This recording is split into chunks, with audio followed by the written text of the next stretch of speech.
বিচার ব্যবস্থা বিচার করে। আরে তোমাদের সরকার চলে গেছে। এক সেকেন্ড শুনি। শুটিয়া গণধর্ষণের ক্ষেত্রে আমরা দেখেছিলাম বরুণ বিশ্বাসের হত্যার পরও এতদিন হয়ে গেছে, এই বিচার পুরোটা ছিল রাজ্যের হাতে, পুরোটা সিআইডি নিয়ন্ত্রণ করেছে, তারপরও এখনো পর্যন্ত কোনো সুরাহা পাওয়া যায়নি। আজকে এই ঘটনা যেভাবে কোথাও রাজ্যের তরফ থেকে তথ্য প্রমাণ লোপাট করা হয়েছে, বারবার ছত্রছত্র সিবিআই চার্জশিটও সেটা রয়েছে, আমি এই রায়ের কপি পড়ছিলাম, এখানেও ছত্রছত্র গাফিলতির কথা রয়েছে। কোথাও মনে হচ্ছিল যে হঠাৎ করে কিসের জন্য রাতারাতি রাজ্য এত তৎপর হয়ে গেল। এত তৎপরতা আমরা এতদিন তো দেখিনি। শুরু থেকে তৎপর ছিল, তাই জন্য সঞ্জয় রায় করেছে। মহিলা ইন্সপেক্টর 4 দিনের মধ্যে দিয়েছিলেন করেছিল। মহিলা ইন্সপেক্টর। আমার একটা কথা আছে, বড় ভাই শোনো না, এত তৎপর বললাম তো সঞ্জয় রায়ের কাছে ফোন ছিল, ফোনটা দিয়ে দিয়েছিলে কেন? ফোনটা সঞ্জয়কে দিয়ে দিয়েছিলে কেন? যাতে ব্লুটুথের কানেকশন করা যায়। উত্তর দিন না, যাতে ব্লুটুথের কানেকশন করা যায়। আমি জানতে চাই ওপরদিকে ফোন দিয়ে দিয়েছিল কেন? যাতে ব্লুটুথের কানেক্ট করা যায়।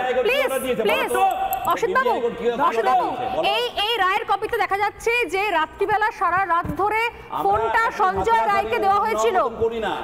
কোন আইনে রাজ্য সরকার এত বড় গাফিলতি, এতটা নির্লজ্জ বেহায়া এই রাজ্য সরকার সারা রাত ধরে ফোনটা দিয়ে রেখেছিল সঞ্জয়ের হাতে। এই রায়ের কপিতে পর্যন্ত লেখা রয়েছে এখনো পর্যন্ত তারা শাক দিয়ে মাছ ঢাকার চেষ্টা করছে। মনে হয় এখনো পর্যন্ত কি বলবেন? না এইটা আচ্ছা স্বর্ণালী ম্যাডাম, রায়ের কপিতে লেখা রয়েছে, না বলে কি হবে? এতক্ষণ দেখুন আমি চেঁচামেচি শুনছিলাম। যাই হোক, এখানে কিন্তু আমি প্রথমেই যদি ওই অভয়ের মা আমাদের সঙ্গে থেকে থাকেন, আমি পশ্চিমবঙ্গবাসী হিসাবে আমি ওনার কাছে ক্ষমা চাইছি, আমি ক্ষমা প্রার্থী যে এরকম একজন মেধাবী পরোপকারী গরিবের বন্ধুকে আমরা বাঁচিয়ে রাখতে পারিনি। এটা আমাদের লজ্জা। আমি বরুণের দাদা হিসেবে ক্ষমা চাইছি।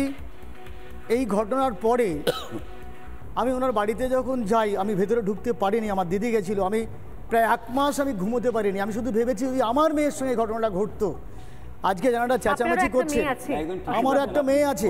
আমার যে রেপ করবে তার শাস্তি হওয়া চাই, ডেথ পেনাল্টি হওয়া চাই, ঠিক কথা। আমি কিন্তু কারুর কথায় কিন্তু আমি ইন্টারাপ্ট করিনি। আমি আশা করি সেই ডিসেন্সিটিকে মেইনটেইন করবে। আমার কতগুলো কথা আছে, আমগুলিতে কে মামলা করেছিল ওটাও দেখতে হবে। আমার কতগুলো কথা আছে। আজকে দুজনেই আছেন, যেটা হচ্ছে কেন আজকে এই মেয়েটাকে কর্মরত অবস্থায় একটা গভর্নমেন্ট হসপিটালে চলে যেতে হলো। আমার মনে হয় পৃথিবীতে এরকম দ্বিতীয় কোনো ঘটনা ঘটেছে কিনা আমার জানা নেই।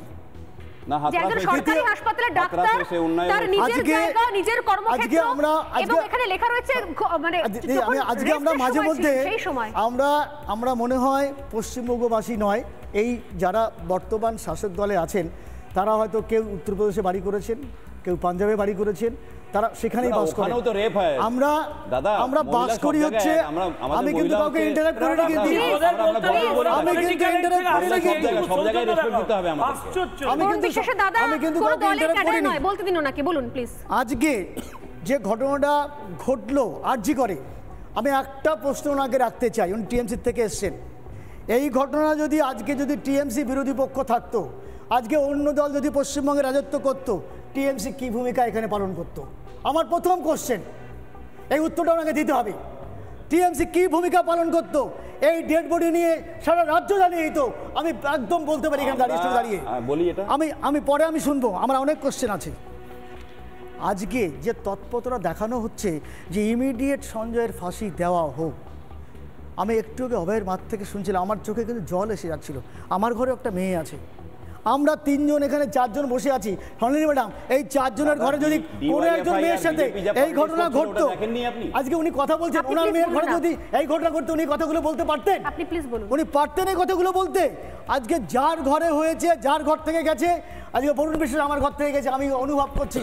আজকে অভয়ের মার কাছে অভয়ের মা অনুভব করছে, ওনার ঘর থেকে গেলে উনি কথা বলতে পারতেন না, পারতেন না উনি বলতে। ভাই দাদা যা বলুন, আমি তার পাশে আছি। হ্যাঁ ফাঁসি আছে না দাদা, যে তৎপরতা।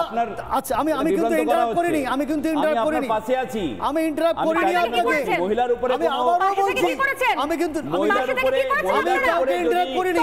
রেপের মতো হিনিয়াস ক্রাইম হয় তাহলে সেই অ্যাকিউজকে কিন্তু যদি এটা প্রমাণ হয় তাহলে কিন্তু তাকে ডেথ পেনাল্টি দেওয়া উচিত। আমরা এটলিস্ট উন্নয়ন খুনকে আপনারা আত্মহত্যা বলে চালাবার চেষ্টা করেছেন, আপনারা আত্মহত্যা বলে চালাবার চেষ্টা করেছেন।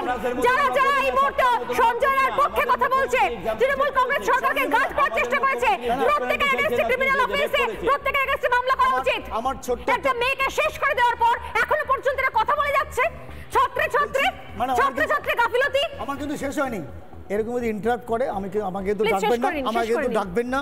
আমি কিন্তু দুজন ওনারা কথা বলেছেন, আমি কাউকে কিন্তু ইন্টারাপ্ট করিনি। মিনিমাম সৌজন্যটুকু দেখানোর চেষ্টা করুন, আমি কাউকে ইন্টারাপ্ট করিনি।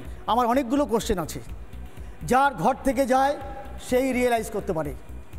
আজকে 2012 সাল থেকে 2025 আমার মা অকালে চলে গেছে, শুধু বরুণ বরুণ করতে করতে 2 বছর আমার মাকে 24 ঘন্টা আদে রাখতে হয়েছে। তার খাওয়া স্নান ঘুম কিচ্ছু সে তার কোনো রকম তার অনুভূতি ছিল না। আমি জানি কি যন্ত্রণা নিয়ে আপনাদের এখানে এসছি, আমি জানি কি যন্ত্রণা। সেই কথাগুলো একটু শুনুন, যার ঘর থেকে গেছে তারাই জানে। আজকে একমাত্র সন্তান যাকে তিল তিল করে মানুষ করেছেন, যার ফ্যামিলির ঘটনা শুনলাম, একটা রত্নগর্ভা মা, তাকে আজকে সন্তান হারা নয়, তারা আজকে পশ্চিমবঙ্গবাসীকে অনাথ করে দিয়েছে। ওরকম একটা মেয়ে বেঁচে থাকলে আজকে ওই এরিয়ায় সোনা ফেলাতো, গরিব মানুষগুলো বিনা পয়সার ট্রিটমেন্ট পেত, গরিব মানুষগুলো তার সাহায্যে এসে অনেক কিছু করতে পারতো। সেই জায়গাটাকে অকালে তাকে শেষ করে দেওয়া হলো, তার প্রতিভাকে নষ্ট করে দেওয়া হলো। আমার আরও অনেক কথা আছে। আজকে যে তৎপরতা দেখানোর পরে দেখিয়ে যে তড়িঘড়ি তাকে আমরা চাইছি ফাঁসি দিতে। আজকে অভয়ের মাঝে কথাটা বলেন, আমি সম্পূর্ণভাবে মাসিমাকে আমি সাপোর্ট করছি। সেই রাত্রে এই তৎপরতা কোথায় গেছিল? কেন ডেড বডিটাকে প্রিজার্ভ করা হলো না? কেন ডেড বডিটাকে তাড়াহুড়ো করে তাকে পুড়িয়ে দেওয়া হলো? কার স্বার্থে? আমি কোশ্চেনগুলো করতে যাচ্ছি, কার স্বার্থে? কোনটা লুকানোর জন্য করা হয়েছিল? কি লুকাতে চেয়েছিল? ছুরি ব্যবহার করা হয়নি, কি লুকাতে চেয়েছিল? আজকে তড়িঘড়ি সঞ্জয় রায়কে যদি ফাঁসিতে ঝোলানো যায়, অনেক তথ্য লোপাট করা যাবে। একদম ক্রাইম সিনটাকে অল্টার করা হয়েছে। আমি একবার শুধু অভয়ের মায়ের কাছে আসবো একটু কথা দিয়ে। যখন আমি শুনেছি অভয়ের মা, শুধু এখানে দেখেছি প্লাস প্রিন্ট মিডিয়াতে দেখেছি, অভয়াকে যখন ওনারা দেখলেন যে সুন্দর পরিপাটি করে সাজানো শোয়ানো আছে, তাহলে সেই পরিপাটি করে ওকে সাজিয়ে কে রাখলো?